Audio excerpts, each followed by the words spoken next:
হঠাৎ একদিন একজন ফোন করে বললেন, ডক্টর কালাম গত হয়েছেন।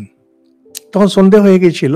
তারপরে নিউজে দেখলাম, ওই ফোনে, শিলংয়ে ম্যানেজমেন্ট ইনস্টিটিউটে তিনি স্পিচ দিচ্ছেন।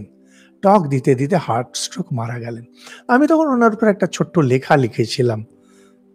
বিভিন্ন জায়গায় আছে, আমার ব্লগেও আছে, এখানে সেখানে আমি ওটাই লিখেছিলাম যে এই যে সুখিনা ক্ষত্রিয়া পার্থ লভন্তে যুদ্ধম ইদৃশম, ভাগ্যবান ক্ষত্রিয় তারা এরকম যুদ্ধ পায়।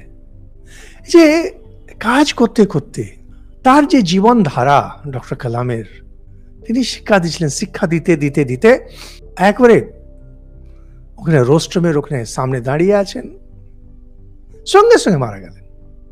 মানে ডাক্তারও কিচ্ছু করতে পারলো না।